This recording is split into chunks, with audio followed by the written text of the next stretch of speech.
ഇന്ന് തന്നെ സബ്സ്ക്രൈബ് ചെയ്യൂ, നിങ്ങളുടെ പ്രിയപ്പെട്ട ഷോസ് കാണൂ. അപ്പോ അടിച്ചു അല്ലേ? അത് സത്യമല്ലേ?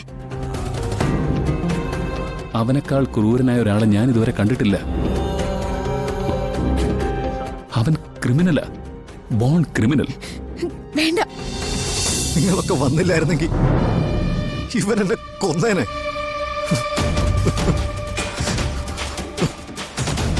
ഹരി, എടാ എന്ത് പറ്റിയടാ നിനക്ക്? എന്താ യഥാർത്ഥത്തിൽ നിനക്ക് സംഭവിച്ചേ?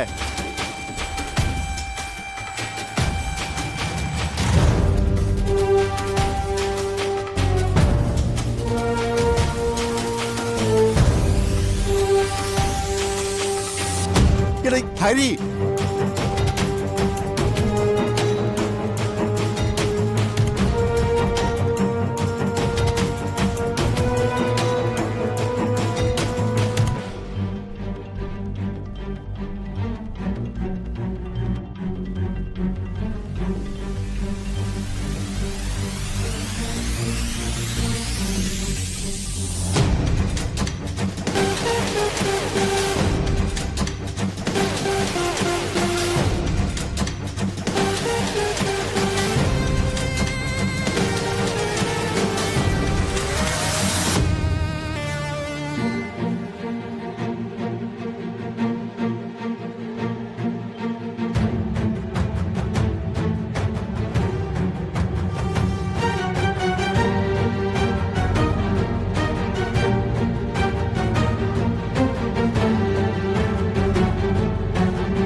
ഹരി,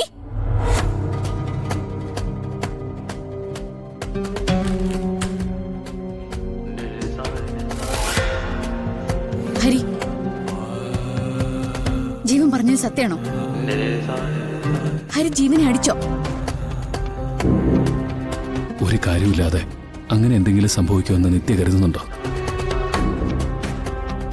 അപ്പോ അടിച്ചു അല്ലേ? അത് സത്യമല്ലേ?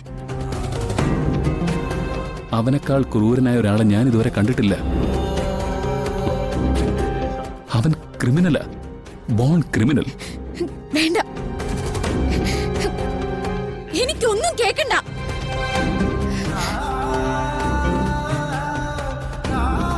ഹരിയോട് ഞാൻ എന്റെ മനസ്സെന്താണെന്ന് തുറന്നു പറഞ്ഞതല്ലേ? ജീവൻ അയാളുടെ തെറ്റ് തിരുത്തിയിട്ടുണ്ടെങ്കിൽ, അയാളുടെ സ്വഭാവം മാറ്റിയിട്ടുണ്ടെങ്കിൽ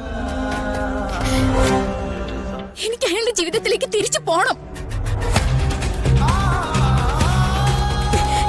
നിങ്ങൾക്ക് എല്ലാവർക്കും എന്നെ വെറുക്കാം, ഒറ്റപ്പെടുത്താം.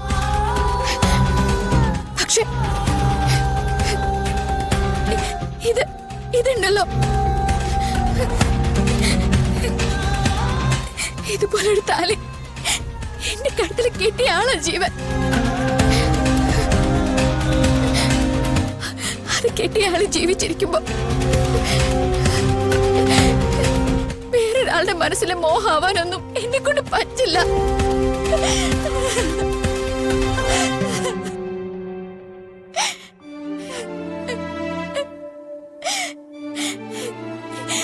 എന്റെ വിധിയ, എന്റെ ഗതികേടെന്നൊക്കെ ഞാൻ പറഞ്ഞു, എന്നിട്ട് മനസ്സിലാവുന്നില്ലല്ലോ ആർക്കും. ഇനി നിങ്ങൾക്ക് എന്താ വേണ്ടേ? ഞാൻ ചത്തു തരണോ?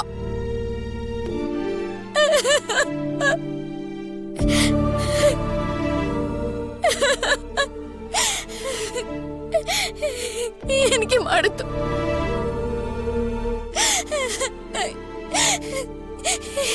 എനിക്ക് ഈ ജീവിതം മടുത്തു.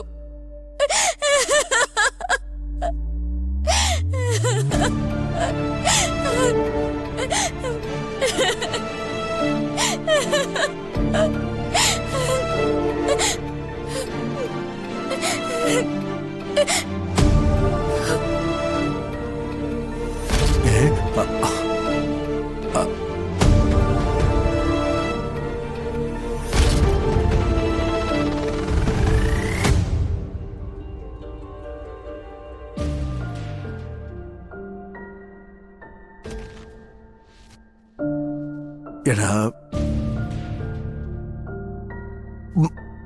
മനസ്സിൽ തോന്നിയൊരു ഇഷ്ടത്തിന്റെ പേരില് നീ ഇത്രയും ഒന്നും വേദനിക്കേണ്ട കാര്യമില്ലടാ. അവള് പോകുകയാണെങ്കിൽ കൊണ്ട് പോകട്ടടാ. അല്ല പിന്നെ നീ അതങ്ങ് വിട്ട് കളഞ്ഞേക്കെന്നേ. അല്ലാതെ നിന്നോട് ഇങ്ങനെയൊക്കെ സംസാരിക്കേണ്ട കാര്യം അവക്കെന്തുവാ? നന്മയും തിന്മയും തിരിച്ചറിയാഞ്ഞിട്ട് വെറുതെ കിടന്ന് പ്രസംഗിച്ചിട്ട് എന്താ കാര്യം?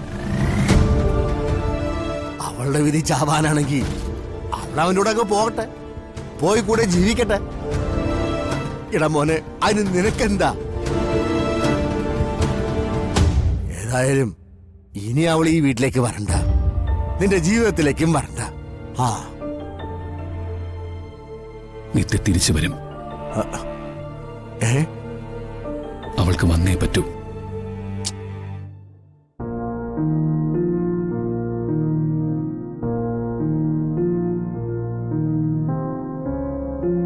അവളുടെ വിശ്വാസത്തിൽ ചില ശരികളൊക്കെ ഉണ്ടെന്ന് എനിക്കും ചിലപ്പോഴൊക്കെ തോന്നിയിരുന്നു. പക്ഷേ അങ്ങനെയൊന്നും ഇല്ല എന്നുള്ളത് ഇന്ന് അവൻ എന്റെ മുന്നിൽ തെളിയിച്ചു.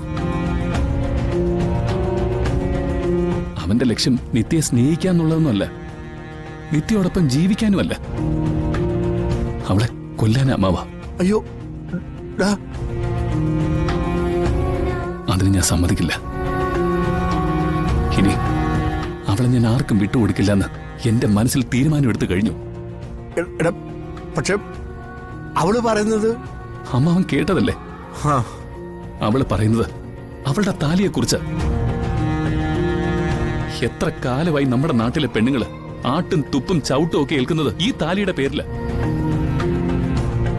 അങ്ങനൊരു കുരുക്ക് കഴുത്തിൽ ഇട്ടു കൊടുത്തിട്ട് ഒന്ന് ഉറക്കെ ശബ്ദിക്കാൻ പോലും സ്വാതന്ത്ര്യമില്ലാതെ എത്രയോ പേര് കുടുംബങ്ങളിൽ ചത്തൊടുങ്ങി പോയിട്ടുണ്ട്. അതിന്റെ ബാക്കിയ ഇവള്.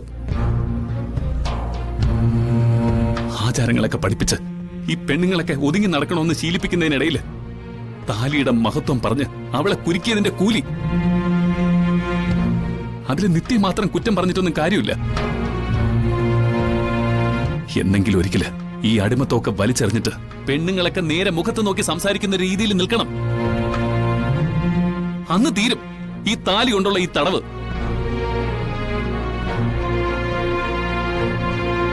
നിത്യ മാറി ചിന്തിക്കും അമ്മാവ.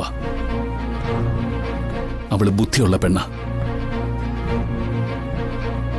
ഇപ്പൊ അവളുടെ കണ്ണുകളെ മൂടിയിരിക്കുന്ന ഇരുട്ട് അത് അവള് തന്നെ മാറ്റും. അത് കഴിഞ്ഞാല് അവൾ എന്റെ സ്നേഹം തിരിച്ചറിയും, എന്റെ അരികിലേക്ക് വരും. അതുവരെ ആ ഡിവോഴ്സ് പേപ്പർ അത് ഞാൻ സൂക്ഷിക്കും.